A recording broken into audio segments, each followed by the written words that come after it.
Last weekend, we had 3 major tournaments over in Asia, and we are coming to the conclusion of Wave 1 for the World Championship tournament. I'll be going through with you the 3 championship, which is Philippines Championship, Indonesia Grand Asia Open, as well as the Hokkaido Championship.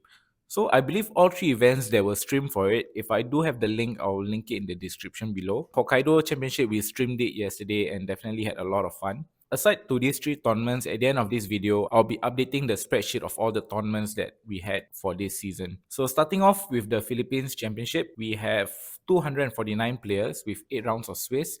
So here's the top 16 leader breakdown. We had 8 RP Law, 2 Black Yellow Luffy, 1 Katakuri, 4 Lucci, and 1 Doffy. So some of the decks are some of your main culprits or your main suspect for top 16. And being Philippines, we will definitely have a Katakuri, as well as this Doffy, which is really interesting that it made to top 16. But unfortunately for the Doffy and the Black Yellow Luffy, they didn't make it to top 8. They got kicked out in top 16. And here are your top 8 leaders. We have 6 RP Law, 1 Katakuri, and 1 Lucci. Surprise, surprise, for our top 4, we had all 4 Red Purple Law matchups.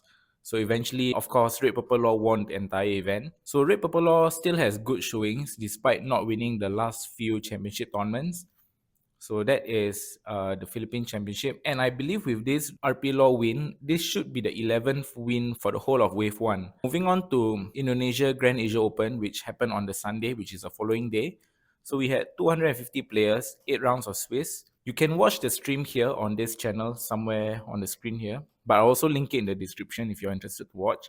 So top 16, we had 8 Lucci, 3 NL, 4 RP Law, and 1 Black Yellow Luffy. Again, nothing special, the usual suspects for top 16 leader. And then moving on to top 8, all the NL disappeared. So top 8, we had 5 Lucci, 2 RP Law, and 1 Black Yellow Luffy. And in top 4, this is something that we don't see often. We had 3 Lucci and 1 RP Law. So it's like a role reversal.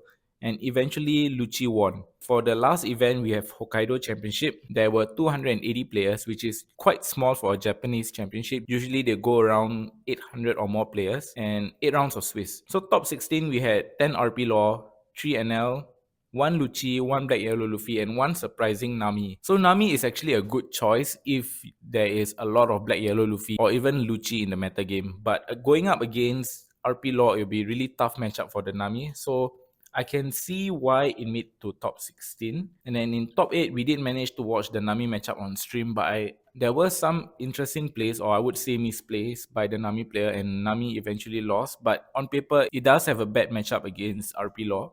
So top 8, we have 5 RP Law, 1 Nami, 1 NL, 1 Black Yellow Luffy. And for the finals, as usual, we have 4 RP Law. Not surprising. We've had this thing once back then. So here are the deck lists that I found for the Hokkaido Championship.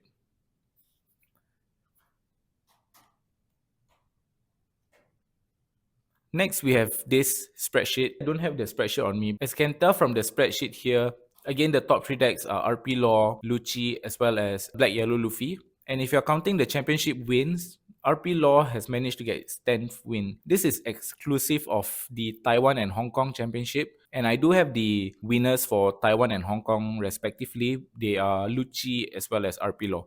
So with that, RP Law has 11 wins under his belt, and we still have 2 more tournaments to go. So I'm excited to see. But at the same time, this should be a clear indication that something will happen to either of these 2 decks because they are really dominating. Aside to Bonnie's championship win in Philippines, I think that is I wouldn't say it's a fluke, but I wouldn't take that result too seriously because of what happened throughout the tournament. So with that, we can safely say the 2 best deck in format, the only 2 best deck in format will be RP Law and Lucci. As you can see, the representation for RP Law is really huge. So if you are playing the OP07 format going to OP08, the best deck for you to play would definitely be either one of these 2 decks.